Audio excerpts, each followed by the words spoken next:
تو بنی اسرائیل کے کافی سارے حرکتیں ہم کرتے ہیں کہ نبی اکرم صلی اللہ علیہ وآلہ وبارک وسلم کی حدیث مبارکہ ہے کہ تم ضرور بضرور وہ سارے کام کرو گے جو پچھلی امتوں نے کیے. اگر وہ گوہ کے بل میں گھسے ہیں تو تم بھی گھسو گے. اگر ان میں سے کوئی بدبخت ایسا ہے جس نے اپنی ماں کے ساتھ زنا کیا ہے تو تم میں سے بھی کوئی بدبخت ایسا ہوگا جو اپنی ماں کے ساتھ زنا کرے گا.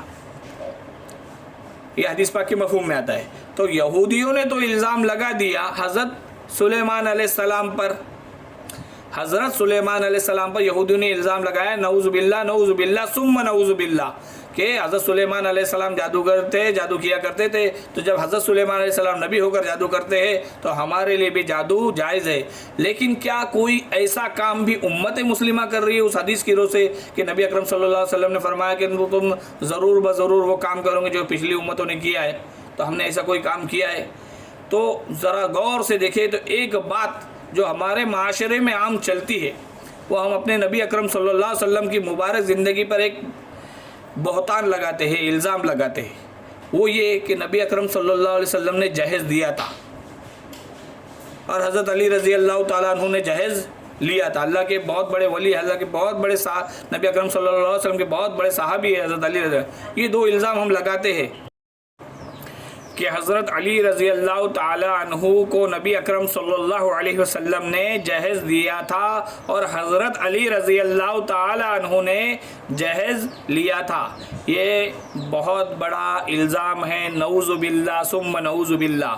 اور ہوتا کیا ہے کہ کئی لوگ اس کو بنیاد بنا کر جہیز مانگتے ہیں اور کئی لوگ اس کو بنیاد بنا کر جہیز دیتے ہیں جس کی وجہ سے مسلم معاشرے میں برائی آ جاتی ہے. تو ہمیں اس بات کے پس منظر میں جانا چاہیے کہ وہ حقیقت میں کیا تھا, جہیز تھا کیا نہیں تھا, کیوں دیا تھا, اس کو جاننا چاہیے. تو سب سے پہلے تو یہ سمجھ لے کہ نبی اکرم صلی اللہ علیہ وسلم نے جہیز نہیں دیا تھا, نہ ہی حضرت علی رضی اللہ تعالی عنہ نے کوئی جہیز لیا تھا. اب ایسا کیوں؟ تو اس کو جان لینا ہے. آج کیا ہو رہا ہے کہ اس بات کو بنیاد بنا کر کئی گھر والے اب جہیز کے نام پہ بہت کچھ دے دیتے ہیں, پھر ان کی دیکھا دیکھی میں دوسرے لوگوں کے لیے بڑی مشکلیں ہو جاتی ہے اور کئی لوگ جہیز مانگ لیتے ہیں. اب بہانہ بناتے کہ بھائی اللہ کے رسول نے تو جہیز دیا تھا, تو یہ حجت ہو گئی کہ نہیں ہو گئی؟ نعوذ باللہ, یہ بہتان ہے. نبی اکرم صلی اللہ علیہ وسلم نے جہیز نہیں دیا تھا. معاملہ ایسا تھا کہ جب نبی اکرم صلی اللہ علیہ وسلم مدینہ تشریف لے گئے اور اعلان کر دیا کہ جو ایمان لایا ہے اس کے اوپر ہجرت فرض ہے, اب وہ مدینہ کی طرف ہجرت کر جائے. کیا کرے کہ اس وقت مسلمانوں کی تعداد بہت کم تھی. اب ایک ایک کر کے صحابہ رضی اللہ تعالیٰ عنہ آ رہے تھے. حضرت علی رضی اللہ تعالیٰ عنہ تو پیدل سفر کیا تھا مکہ سے مدینہ کی طرف. حضرت علی رضی اللہ تعالیٰ عنہ نے پیدل چل کر سفر کیا تھا, جس کے تعلق سے آگے ہمارے موضوع ہے اور ان بہت پیارے پیارے واقعات آنے والے ہیں.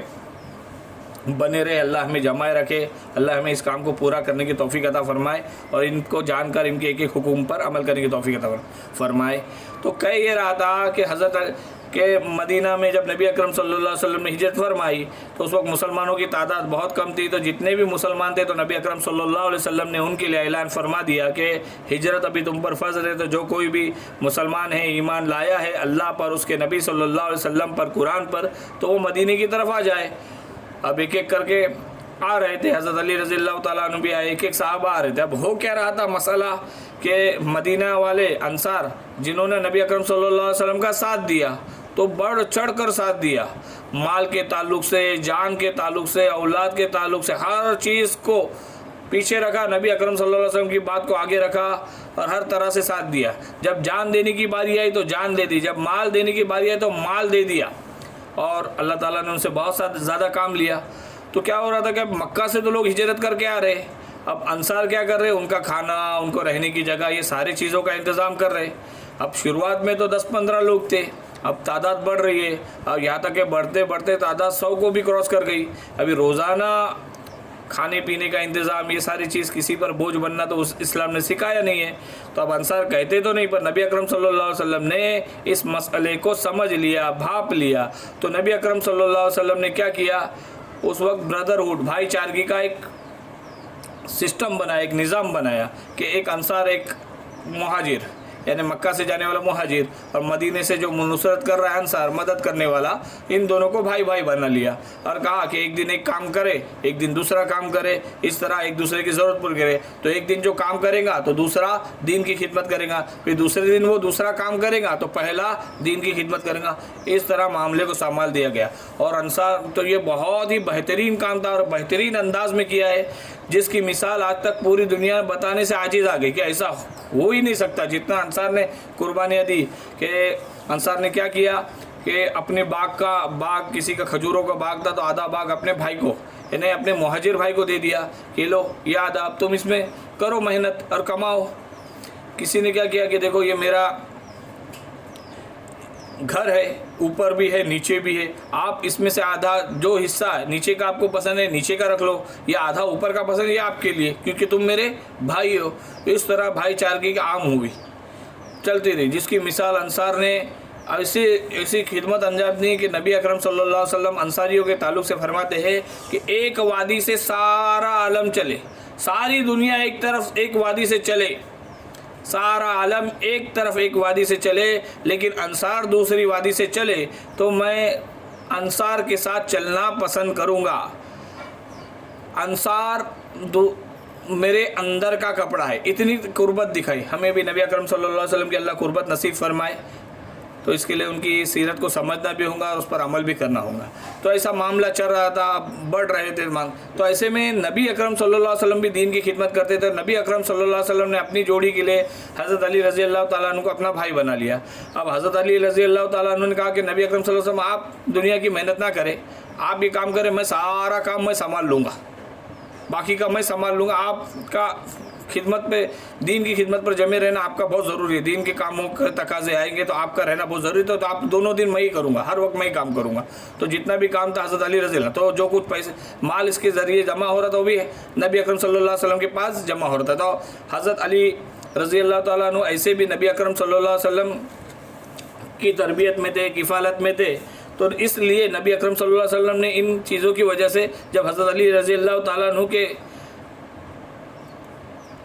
نکاح کا موقع آیا تو ان سے کہا کہ جائے، اور اپنی طرف سے نبی اکرم صلی اللہ علیہ وسلم کو چیزیں دی تو جہیز میں نہیں دی۔ اسی کے ساتھ ایک اور واقعہ ایسا ہوا کہ حضرت علی رضی اللہ تعالیٰ عنہ کے پاس اس وقت زیرہ تھی، زیرہ، تو انہوں نے کہا کہ نبی اکرم صلی اللہ علیہ وسلم تمہارے پاس زیرہ ہے تو کیا کیا چیزیں ہے تو بتایا کہ زیرہ ہے، تو بولے ایک کام کرو اس کو بیچ دو اور جو بھی ضرورت کا سامان ہے وہ لے کے آؤ۔ تو انہوں نے زیرہ بیچی حضرت عثمان غنی رضی اللہ تعالیٰ عنہ کو، حضرت عثمان غنی رضی اللہ تعالیٰ عنہ نے لے لی اور ان کو اس کی قیمت ادا کر دی۔ پھر اس سے ضرورت کا سامان حضرت علی رضی اللہ تعالیٰ عنہ لے کر آئے۔ پھر جب نبی حضرت علی رضی اللہ تعالیٰ عنہ کا نکاح ہوا تو حضرت عثمان غنی رضی اللہ تعالیٰ عنہ نے تحفے کے طور پر زیرہ ان کو واپس دے دی۔ اس طرح دونوں کام ہو گئے۔ تو یہاں جہیز والا معاملہ نہیں تھا، نبی اکرم صلی اللہ علیہ وسلم کی کفالت میں بھی تھے اور نبی اکرم صلی اللہ علیہ وسلم کی خدمت میں بھی تھے اور بھائی چارگی میں تھے، اس لیے دیا تھا، جہیز نہیں دیا تھا۔ تو اس کو بنیاد جہیز کی نہ بنا، اور اس بہتان سے، اس جھوٹ سے، اس الزام سے باز آ جائے۔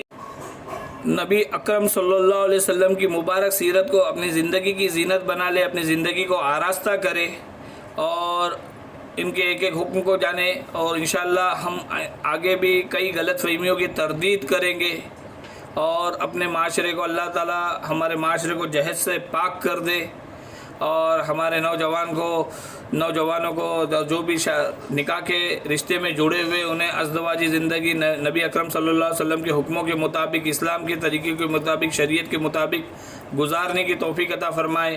اللہ تعالیٰ بغیر حساب کتاب کے ہمیں جنت میں داخل فرمائے۔ اللہ تعالیٰ بغیر حساب کتاب کے ہمیں جنت میں داخل فرمائے، جنت الفردوس میں داخل فرمائے۔ نبی اکرم صلی اللہ علیہ وسلم کے ہاتھوں جام کوثر پینا نصیب فرمائے۔ آمین ثم آمین ثم آمین۔ وآخر دعوانا ان الحمد للہ رب العالمین۔ السلام علیکم ورحمۃ اللہ وبرکاتہ۔